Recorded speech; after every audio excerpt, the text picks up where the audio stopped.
मैं परमेश्वर का धन्यवाद देता हूँ इस अच्छे समय के लिए। सर्वशक्तिमान परमेश्वर के चरणों में आने का प्रभु ने मौका दिया है। आइए आज के वचन मनन के लिए भजन संहिता 6 उसका 1 से 7 तक हम पढ़ें। हे यहोवा, तू मुझे अपने क्रोध में ना डांट और ना झुंझलाहट में मुझे ताड़ना दे। हे यहोवा, मुझ पर अनुग्रह कर, क्योंकि मैं कुमला गया हूँ। हे यहोवा, मुझे चंगा कर, क्योंकि मेरी हड्डियों में बेचैनी है। मेरा प्राण भी बहुत खेदित है, पर तू हे यहोवा कब तक? लौट आ हे यहोवा, और मेरे प्राण बचा। अपनी करुणा के निमित्त मेरा उद्धार कर, क्योंकि मृत्यु के बाद तेरा स्मरण नहीं होता। अधोलोक में कौन तेरा धन्यवाद करेगा? मैं करहाते करहाते थक गया। मैं अपनी खाट आंसुओं से भिगोता हूं। प्रति रात मेरा बिछौना भीगता है। मेरी आंखें शौक से बैठी जाती हैं और मेरे सब सताने वालों के कारण वे धुंधला गई हैं। ये भजन संहिता पश्चाताप के भजन संहिताओं में गिना जाता है। बाकी अन्य पश्चाताप के भजन संहिताएं हैं भजन संहिता 32, 38, 51, भजन संहिता 102, 130 और 143। ये पश्चाताप के भजन संहिता है एक व्यक्ति के प्राण की उस पुकार को, उस प्रार्थना को प्रकट करता है। वो व्यक्ति जो सच में अपने पापों से पश्चाताप कर रहा है और प्रभु से माफी मांगता है, और ऐसे माफी प्राप्त करने के बाद उसके शरीर में चंगाई मिलती है, प्राण में वो थकान दूर होता है। हम सब मनुष्य हमारे जीवन यात्रा में हम कई बार गलतियां जानबूझकर या अनजाने में हमसे होती हैं, क्योंकि हम ध्यान से नहीं चलते, और कई गलतियों का परिणाम हमें अंत तक सहना भी है। हम में से कई अपने जीवन को बड़ा हल्का लेते हैं। इसके कारण जीवन में बहुत संकट को सामना करना पड़ता है। हमारा सोच है कि हमारा स्वर्गीय पिता हमें प्यार करता है और हमारी चिंता हमेशा करता है। हमारा प्रभु हमेशा हमारी खुशी चाहता है, इसलिए हमें अपनी इच्छाओं और मोह के अनुसार चलने की पूरी आजादी है।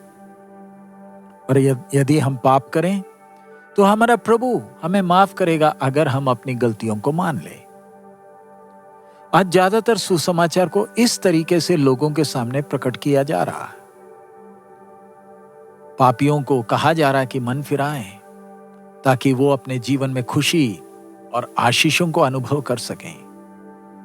एक पापी अपने पाप के विषय में कायल नहीं हो रहा, ना ही उसे परमेश्वर के वो बड़े न्याय के बारे में चेतावनी दी जा रही है। अगर वो परमेश्वर के वचन को ना माने, अपनी मर्जी से चले, तो उसका परिणाम का गंभीरता नहीं बताया जा रहा। आज प्रचारक भी लोगों की भावनाओं को ठेस पहुंचाना नहीं चाहते, इसलिए लोगों को पापी करके बोलते भी नहीं। लेकिन परमेश्वर का वचन तो यह सत्य सबके सामने प्रकट कर रहा है। परमेश्वर के प्रेम को देखें। मनुष्य ने परमेश्वर के विरोध पाप किया तो भी परमेश्वर ने मनुष्य से उसके खूबियों, उसकी आशीषों को छीना नहीं है। आज मनुष्य को मौका है अपनी मर्जी के अनुसार वो चल सके परमेश्वर की सहायता के बिना। लेकिन पाप की माफी के लिए मनुष्य के सामने और कोई रास्ता नहीं, वरन अपने आप को नम्र करे और प्रभु के सामने अपने पापों का इकरार करें। कोई दूसरा संत या कोई आत्मिक रिवाज एक मनुष्य को पाप से माफी नहीं दिला सकता जो उसने परमेश्वर के खिलाफ किया है। पवित्र परमेश्वर हमारा पाप तब माफ करेगा जब एक व्यक्ति को पाप का गंभीरता मालूम चलता है, जिस पाप के कारण उसका परमेश्वर से संबंध टूटा है। आरंभ से ही हम देखते हैं कैसे परमेश्वर ने दुष्ट लोगों के ऊपर अपना सजा भेजा, जिन्होंने परमेश्वर के खिलाफ बलवा किया, जो पाप का पूरा आनंद लेते थे। परमेश्वर ने चेतावनी दी कि परमेश्वर पाप को सहेगा नहीं। परमेश्वर की नजर में पाप घृणित है। चुनावा कौम इस्राएल को भी पाप से दूर रहने के लिए चेतावनी दी गई ताकि वो पवित्र रहें, क्योंकि परमेश्वर पाप से नफरत करता है और परमेश्वर पवित्रता में वास करता है। इस भजन संहिता में हम देख सकते कैसे एक पापी प्राण उस दर्द के साथ रो रहा है ताकि परमेश्वर उसके पाप के कामों को क्षमा करे, ताकि वो परमेश्वर के साथ के संबंध के उस आनंद को फिर दोबारा अनुभव करे। दाऊद ये प्रभु के सामने विनती कर रहा है कि हे प्रभु, अपने कोप में, क्रोध में मुझे तू ना डांट, क्योंकि उसे मालूम है कि परमेश्वर के ताड़ना को वो सह नहीं पाएगा। कमजोर है, उसका शरीर और प्राण टूटा हुआ है, और दाऊद जानता है कि केवल परमेश्वर ही उसे चंगा कर सकता है और उसके अंदर वो दैवीय शांति जो एक समय वो अनुभव करता था उसे वापस अनुभव करे। जरा दाऊद के उस वेदना को जरा देखें कि कैसे वो कहता है कि उसने परमेश्वर के खिलाफ पाप किया है। हे यहोवा, मुझ पर अनुग्रह कर, क्योंकि मैं कुम्हला गया हूं। हे यहोवा, मुझे चंगा कर, क्योंकि मेरी हड्डियों में बेचैनी है। मेरा प्राण भी बहुत खेदित है, पर तू है यहोवा कब तक। दाऊद आगे कहता है, मैं कहराते कहराते थक गया, मैं अपनी खाट आंसुओं से भिगोता हूं। प्रति रात मेरा बिछौना भीगता है, मेरी आंखें शोक से बैठी जाती हैं और मेरे सब सताने वालों के कारण में वह धुंधला गई हैं। आइए हम अपने आप को जरा जांच कर देखें। जब हम पाप करते हैं तो क्या हमारे अंदर भी ऐसा ही पश्चाताप का वेदना होता है, या फिर हम कुछ शब्दों में ही अपनी माफी मांगते हैं और फिर प्रभु के सामने अपनी निष्कलंकता को प्रमाणित करने का प्रयास करते हैं। दाऊद ने क्रूस पर परमेश्वर के उस वेदना को नहीं देखा जो प्रभु ने पूरे जगत के लिए पाप का सजा उठाया। दाऊद ने प्रभु के उन शब्दों को नहीं सुना है जिसमें चेतावनी दी है कि पाप से भागे, कि अपने एक हाथ को काटना बेहतर है कि 2 हाथों के साथ नरक में पहुंचने से बेहतर एक ही हाथ के साथ स्वर्ग में पहुंचना है, क्योंकि नरक दूतों और शैतान के लिए बनाया गया है। दाऊद इतना जानता कि अगर माफी ना मिले तो वो कब्र में रह जाएगा और कभी भी पश्चाताप का मौका नहीं मिलेगा। दाऊद कहता है, क्योंकि मृत्यु के बाद तेरा स्मरण नहीं होता, अधोलोक में कौन तेरा धन्यवाद करेगा। हे प्रभु, कब तक? हे यहोवा, कब तक? तू मेरे प्राण को बहाल करने में कब तक? आज बहुत से लोग इस पश्चाताप का भजन संहिता पढ़ते हैं ताकि अपने पापों से माफी मिले, लेकिन सवाल है, क्या हमारे प्राण में वो वेदना है? परमेश्वर के साथ संबंध टूटने का वो वेदना है? क्या हमारी आंखें शौक से बैठ जाती हैं? क्या हमारे हृदय से वो दर्द फूटता है?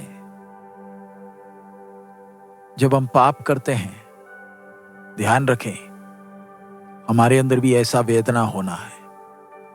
प्रभु यीशु मसीह ने क्रूस का वो कीमत को दिया, पाप के उस वेदना को अनुभव किया गतसमना के बगीचे से ही, जहां पर उनका खून पसीने की तरह बह रहा था। लेकिन हम जो अपने आप को परमेश्वर का संतान कहते हैं, जब हम गलतियां करते हैं, आइए उसी वेदना के साथ प्रभु के सामने हम रोएं, ताकि हम स्वर्गीय पिता से कभी दूर ना हो।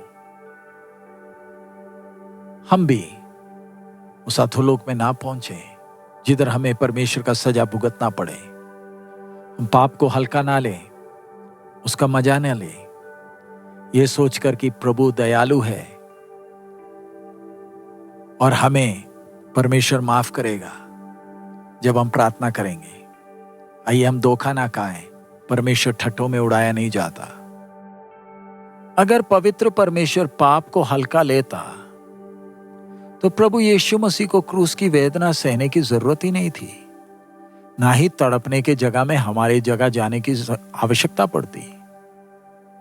कि जैसे हम वचन को मनन करते हैं, आइए हम अपने जीवनों को जांचें, वचन के अनुसार अपने जीवनों को ठीक करें और ये तमन्ना रखें कि हम पवित्र जीवन बिताएं, क्योंकि परमेश्वर पवित्र है। उसके लिए परमेश्वर का आत्मा हमें मदद करे। आइए हम प्रार्थना करें। हमारे अनुग्रहकारी दयालु पिता, हम आपका धन्यवाद देते हैं इस वचन के लिए। आप हम एक एक से बात कर रहे हैं, इसलिए धन्यवाद। बाप, हम मानते हैं कई बार हम पाप को हल्का लेते हैं। हम सोचते हैं रोने से माफी मिल जाए। प्रभु, ये भजन संगीता के द्वारा आप हमसे बात कर रहे हैं। दाऊद की ये प्रार्थना प्रभु हमसे भी कितनी गंभीर है। प्रभु, आज का जो भजन संगीता जब हम पढ़ रहे हैं, हम एक एक को पवित्रताई के प्रति वो जलन दे, उसकी गंभीरता को समझने के लिए मदद करें। प्रभु, आप पवित्र हैं, हमें भी पवित्र जीवन बिताना है। आपका नाम हमारे जीवनों के द्वारा ऊंचा होना है। प्रभु, उस बात को समझते हुए, डरते कांपते हुए आपके साथ चलने के लिए हमें मदद कर। आपकी करुणा के लिए धन्यवाद, आपके अनुग्रह की बहुतायत के लिए धन्यवाद। सब महिमा आप ही को देते हैं। प्रभु, ये भजन संगीता हम में से अगर कोई आपसे दूर है, प्रभु वापस आने का कारण बन जाए। आपका आगमन नजदीक है। यीशु मसीह के मधुर नाम से मांगते, आमीन। प्रभु हम सबको बहुतायत में आशीष दे। हमारा प्रभु अति शीघ्र आ रहा है। मारना।